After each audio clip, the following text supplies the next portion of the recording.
Hi jewelers, diamond and colorstone traders, the gemology students, the gemologists as well, and of course the consumers. Today we are in the part 4 of diamond types classification, and today we are going to talk about how the synthetic diamonds are related to the different types of diamonds in terms of their classification. Now before we start with today's topic, let me remind you that we are a professional gemological institute in Mumbai Zaveri Bazaar, and we conduct professional courses in diamond grading, gemology, that is color stones identification, as well as we provide reports for studded jewelry, that is diamond studded jewelry, loose diamonds, as well as color stones. So coming to the today's topic, that is now how this diamond type is related to the synthetic diamonds.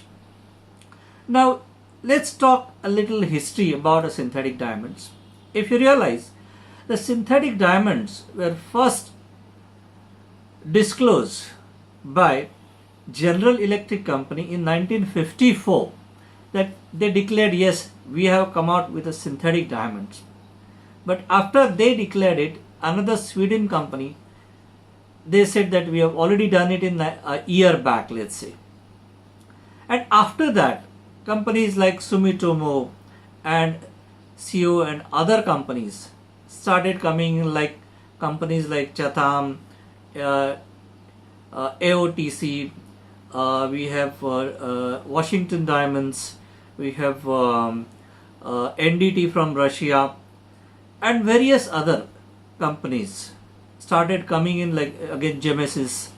So various different companies started getting into the research of creating synthetic diamonds. But if you realize, if General Electric has announced in 1954, I'm sure they have been doing this research for at least another 15 to 20 years before that.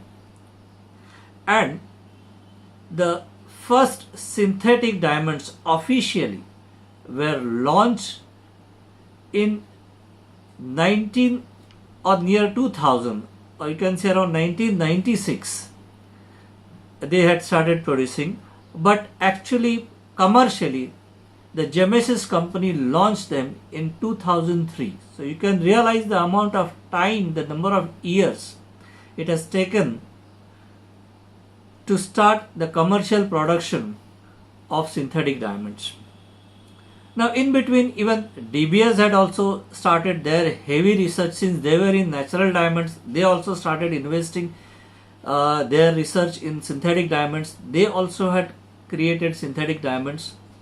So there was a lot of companies which started doing research in, especially after 70s, even the Russians started taking interest in creating synthetic diamonds. Now what happened was, in late 90s, the Russian technique was acquired by Mr. Clark from America, and he took those scientists and created a pilot plant in Sarasota, Florida, and he started the production of what is called HPHT synthetic diamonds. And within a few years span, they actually started supplying the synthetic diamonds to the market. Now, when they started creating synthetic diamonds, the HPHT synthetic diamonds, it's a high pressure, high temperature synthetic which were produced.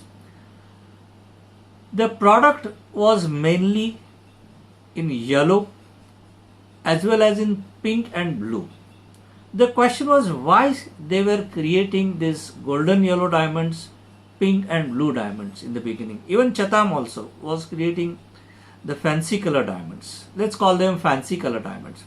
The reason was, at that time, creating colorless diamonds was still a difficult task. They were ultimately getting light brown color or sometimes yellowish brown colors, which needed to be converted into a sellable colors like a fancy yellow or a fancy pink or a blue. Otherwise, they would have never got the prize.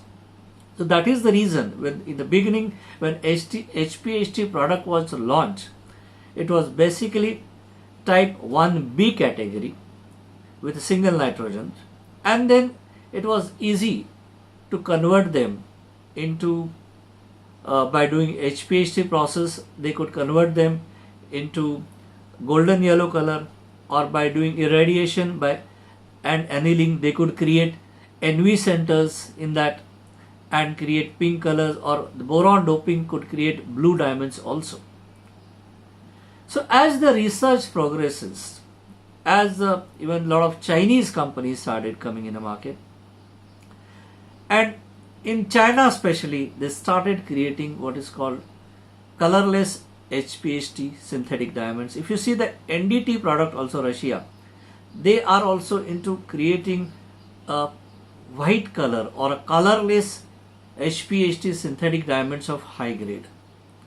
And then you started getting a product which was colorless but type 2A category, where practically they could avoid nitrogen or other impurities coming in the synthetics by using what is called nitrogen getters, and they could create chemically pure diamonds which were practically colorless. So as you can see, this is a developing science, and as the science progresses, a lot of pros and cons comes in the sense there are a lot of exceptions starts coming in. So even whatever I am talking today, tomorrow it can also have exceptions. So that is what I am trying to tell you. Then the synthetic blue diamonds, they were creating by adding boron or boron doping, and which were mainly type 2B. But what happened recently, say around 2006, they started getting blue diamonds which were not type 2B category. In fact, they were type 2A category, and they were produced by CVD process, not by HPHT process. So as you see, as time is passing, the product has also started changing. What they realize, what this CVD synthetic blue diamonds were type 2A, and they were created without boron. So how did they created the blue color? They created the blue color by having silicon vacancy centers, and that is what was the main cause of color in these diamonds. So as you see, as the science is progressing, there's a lot of progress that is happening in synthetic diamonds. Now suddenly, if you realize, with the demand growing for synthetic, now India has also jumped into the production of synthetic diamonds.